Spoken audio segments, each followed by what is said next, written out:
Hello everyone, welcome to exam index.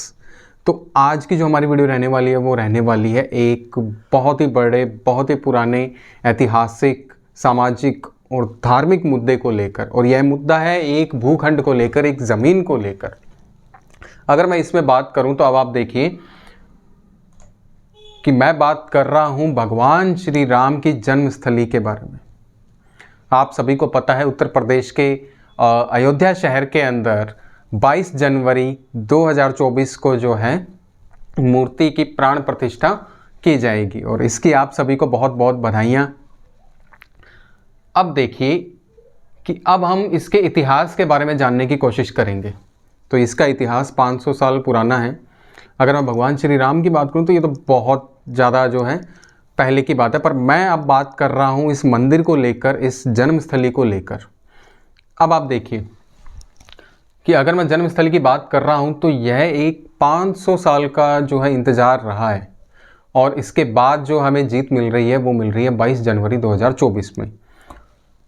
अब देखिए, अगर मैं एग्जैक्ट आपको बोलूं तो 492 साल पहले 1528 में ये सब शुरू हुआ था। इस लड़ाई के अपने मायने हैं, अपने जो है आस्था है, अपना विश्वास है और एक सत्य का मार्ग भी है।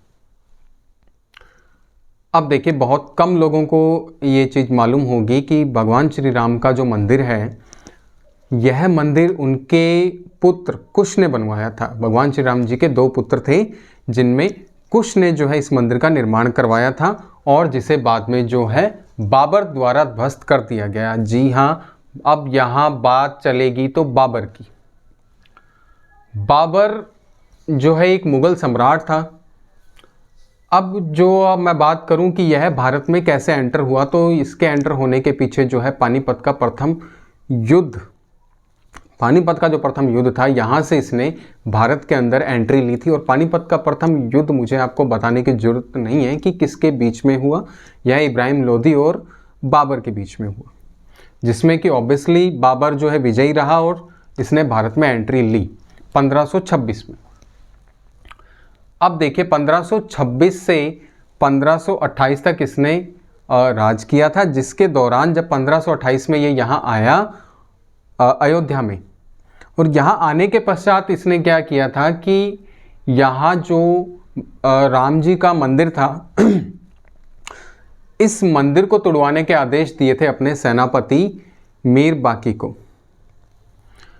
और इसमें अगर मैं बताऊं आपको कि अकेले अयोध्या में श्री राम की 3000 से ज़्यादा मंदिर हैं और जो 6ठी शताब्दी में थोड़ी इनकी हालत जो है ख़राब हो रही थी, जिसे उज्जैन के सम्राट विक्रमादित्य जी ने जो है पुनरुद्धार किया और इनका पुनर्निर्माण किया, इनकी मरम्मत करवाई।